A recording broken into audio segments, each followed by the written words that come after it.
nalaman ng Hipolito, siguradong papatayin kayong lahat. Papatayin ko.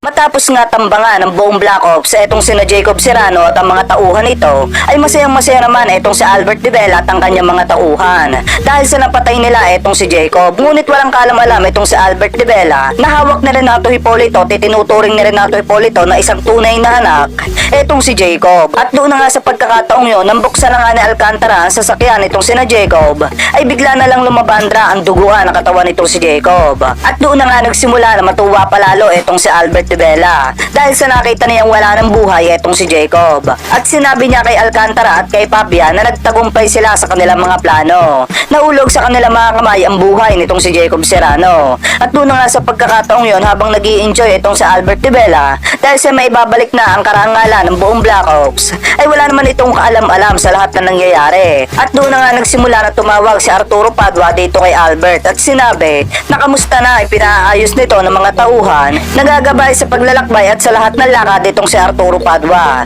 At doon na nga nagsimula na sumagot itong si Albert at sinabi dito kay Arturo Padua na hindi pa niya naayos ang hinihinging pabor nitong si Arturo Padua dahil sa meron silang napakahalagang misyon na tiyak na ikatutuwa nitong si Arturo Padua. At doon na nga nagsimula na magduda itong si Arturo Padua at nagkaroon ng palaisipan sa kanyang isipan.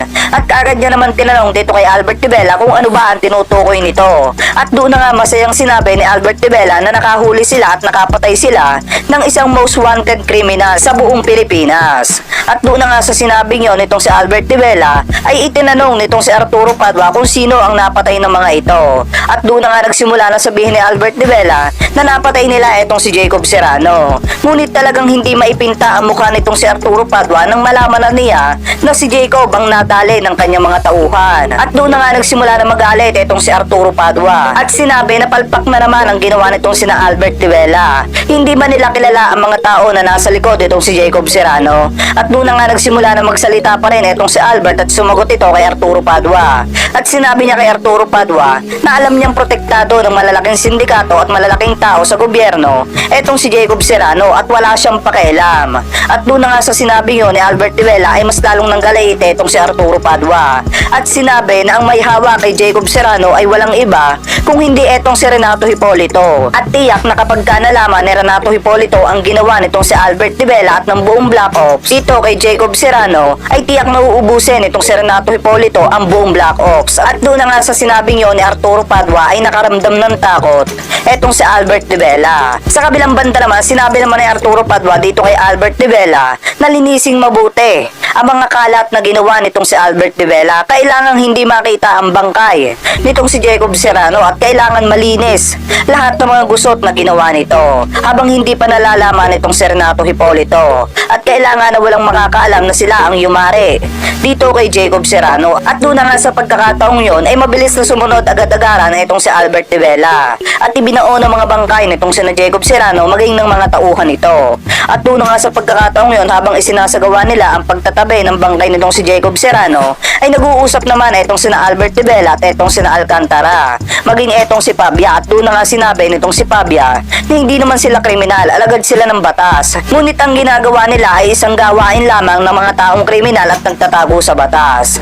At doon na nga sa pagkakataong yon ay sinabi nitong si Albert de Vela dito kay Papia at Alcantara na hindi nila masisisi si Arturo Padua. Kailangan nila sumunod dito kay Arturo Padua dahil sa alam nitong si Albert de Vela na makapangyarihan etong si Renato Hipolito at pwede silang ipatanggal sa serbisyo at ubusin sila sa isang pitik lang nitong si Renato Hipolito. At doon na nga sa pagkakataong yon ay nakaramdam din ng takot etong si Papia at etong si Alcantara. Sa kabilang banda naman, tumawag etong si Arturo Padua sa isa sa mga tauhan niya para subaybayan ang galaw nitong si Ellen. At doon na nga sa pagkakataong yon ay sinabi naman ng tauhan niya na alam na ng tauhan niya kung saan nakatira etong si Ellen. Ngunit sumagot muli etong si Arturo Padua at sinabi sa kanyang tauhan na hindi muna yon ang kanyang ipapatrabaho dito. At ang ipapatrabaho niya dito ay ipagkalat na patay na etong si Jacob Serrano at ang pumatay dito ay walang iba kung hindi etong si Cardo Dalisay. Samantala, habang nag-i-enjoy naman etong si Mariano at nakakita na ito ng malaking bahay na may ibibigay niya dito kay Ellen at makakasama niya na si Ellen,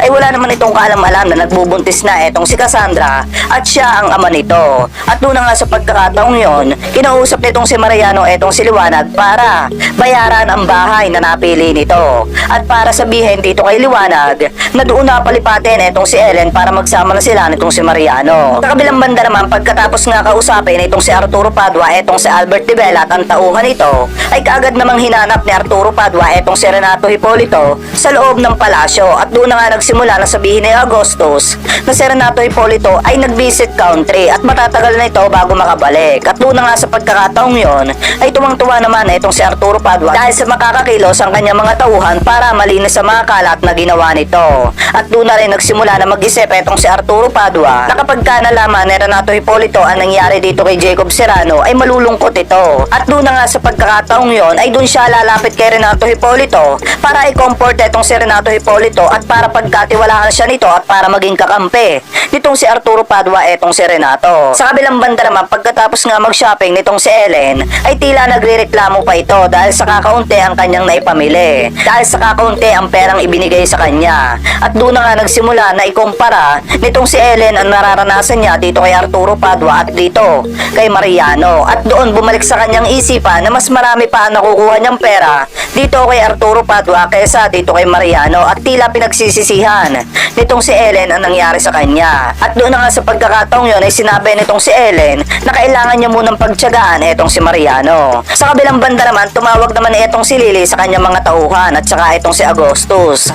At sinabi nitong si Lily na kailangan mahanap na agad ang mga tauhan niya etong si Oscar Hidalgo at etong si Elizabeth Tambo bago pa ito makarating dito kay Cardo Dalisay, dahil kapag nakarating ito kay Cardo Dalisay at nakapagsumbong ito ay tiyak na magiging malaking gulo at tila maaalantala pa ang mga negosasyon nitong si Lily at posibilidad na mapahamak ang mga buhay nila. At kapag nakarating ito kay Cardo Dalisay at nakapagsumbong ay posibilidad na mapatalsik sila sa palasyo at nanganganib ang kanilang mga posisyon at ang kanilang mga illegal na negosyo. At doon na nga sa pagkakataong yon ay kaagad naman sumagot ang mga tauhan itong si Lily at tila galit din itong si Agustus sa mga tauhan ito. At sinabi ni Agustus na kailangan bilisan ang paghahanap ng mga ito. At doon na nga sa pagkakataong yon ay walang kaalam-alam etong si Lily na naghahanap din ng mga tauhan nitong si Renato Hipolito. At habang nagpapahinga na nga etong si Nambot Elizabeth, maging etong totoong presidente, ay nakatanaw naman si Elizabeth na sasakyan na papalapit sa kanila at tila may gagawin sa kanila na hindi maganda at para mga tauhan ito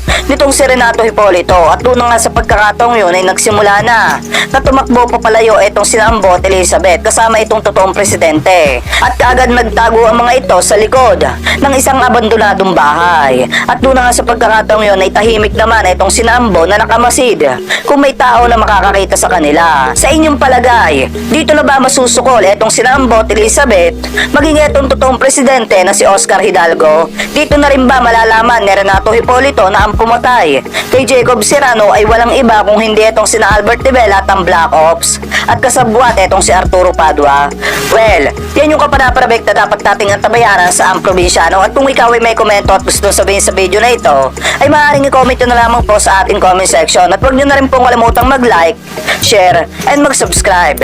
Hit na rin po yung notification bell para lagi kayong updated sa panibago nating upload.